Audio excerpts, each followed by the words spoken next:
अस्सलाम वालेकुम, मैं हूं आपका होस्ट मलिक सज्जाद।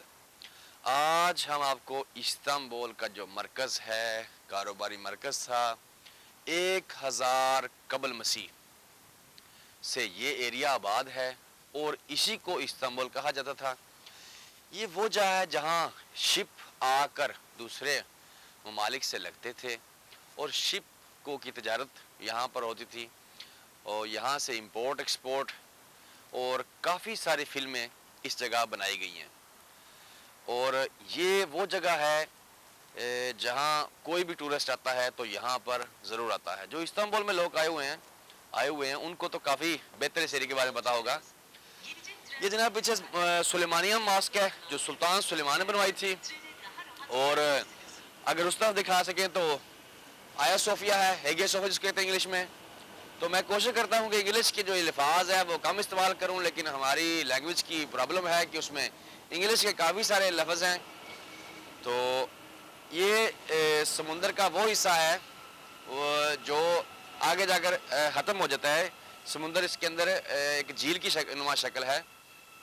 ये गलाता टावर है जी, गलाता टावर। ये भी बेजेंटाइन ने तामीर करवाया था। इसके नीचे एक हॉस्पिटल है, आँखों का बहुत बड़ा हॉस्पिटल है। और इधर जनाब ये उस वक्त जट्टी जिसको कहते हैं, मैं उर्दू में जट्टी कहते हैं और जनाब इंग्लिश में सी पोर्ट कहते हैं। ये अभी सी पोर्ट सिर्फ डोमेस्टिक जो इस्तांबुल के अंदर या इस्तांबुल के जो तुर्की के छोटे से शहर हैं जहाँ समंदर लगता है वहाँ पर शिप जाते हैं यहाँ से, और जो बड़ी तजारत है, बड़े शिपों की तजारत है वो यहाँ पर ख़त्म कर दी, क्योंकि शहर की जो आलूदगी उससे पैदा होती है समंदर में बड़े शिपों से। तो बड़े शिप जो हैं वो उनके लिए काफ़ी दूर उन्होंने सी पोर्ट बना दिए हैं। ये इस्तांबुल का मरकज़ कहलाया जाता है और यहाँ पर काफ़ी सारे टूरिस्ट प्लेसेस हैं। जैसा कि दुनिया में जो है इस्तांबुल को मस्जिदों का शहर कहा जाता है, और हाँ यहाँ हम ऊंची जगह पे खड़े हैं, समुंदर के दरमियान में ब्रिज है, ये मेट्रो है। ये दिखा सकें वकास साहब, ये मेट्रो है, ये घरों के नीचे से मेट्रो जाती है और ये ब्रिज समुद्र के सेंटर में हम खड़े हैं। तो यहाँ पर जहाँ भी आप नज़र दिखाएंगे आपको मीनार ही मीनार नज़र आएंगे। तो जो आलम इस्लाम की एक मुँह बोलता सबूत है, इस्लाम बोल इसका नाम था पहले, फिर कुछ अरसे बाद इसका नाम इस्तांबुल रख दिया गया। इस्तांबुल जो मस्जिदों का शहर कहलाया जाता है, ये फातिमा मस्जिद नज़र आ रही है, उसके आगे एक याऊस सुल्तान सलीम जामे मस्जिद है, और इस तरफ आ जाए ये सारी तरफ मस्जिदों के मीनार नज़र आते हैं।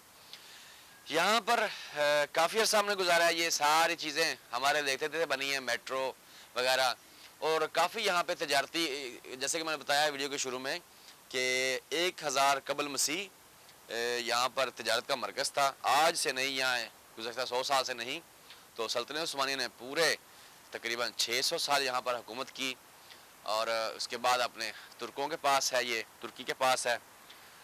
बड़ा प्यारा शहर है। आप जब भी यहाँ इस्तांबुल में आएँ तो इस जगह पर ज़रूर आएँ। ये बड़ी इंटरेस्टिंग और हिस्टोरिकल प्लेस है। ग्रैंड बाज़ार इस तरफ है, यानी ऊंची जगह से दिखा रहा हूँ को आपको हर चीज़ बआसानी नज़र आ जाए। तो ये जिस मेट्रो का हम खड़े हैं ये सराय अपना येनी कापी से चलती है और अपना तकसीम तक जाती है, उसके बाद 11 तक जाती है, और तकरीबन ये जो रश वाला एरिया है उसमें ये बेस्ट रहती है। तो ये मेट्रो इस्तेमाल करें जो इस्तांबुल में लोग आएँ। तो ये शिप जो हैं ये टूर करवाते हैं। जो 3 ब्रिज हैं इस एशिया और यूरोप को मिलाने वाले, उनके नीचे से गुजरते हैं और पूरे समुंदर जो इस्तांबुल को लगता है उसका विजिट करते हैं बड़े अच्छे तरीके से। और आप शिप बुक भी करवा सकते हैं और 1 बाय 1 टिकट लेकर बैठ सकते हैं। और काफ़ी इंटरेस्टिंग शहर है कारोबार के हवाले से, घूमने फिरने के हवाले से। तो नाजरीन, आज की मेरी वीडियो ये ब्रिज के ऊपर इसलिए बनाई कि आपको एक इस्तांबुल का नज़ारा दिखा सकें। वकास साहब अगर वो दिखा सकें, वो फाती का एरिया, ये अमीनो का एरिया है। तो ये इस्तांबुल बड़ा इंटरेस्टिंग शहर है, मुझे तो बहुत पसंद है। मैं काफ़ी अर्से से यहाँ रह रहा हूँ। जब भी मैं यहाँ पर आता हूँ तो मुझे ऐसे लगता है कि मैं आज इसको पहली दफ़ा देखा है। तो बहुत एक अच्छी इंटरेस्टिंग प्लेस है। तो जो यहाँ पर रहते हैं वो तो अक्सर आते रहते हैं पाकिस्तानी, तो जहाँ जो विज़िट के लिए आते हैं वो भी यहाँ पर मस्ट आते हैं। ٹیک کیئر جی ناظرین، اپنا خیال رکھیے، ہمیں سبسکرائب کریں، شیئر کریں، لائک کریں اور دعا میں یاد رکھیں۔ اللہ حافظ جی۔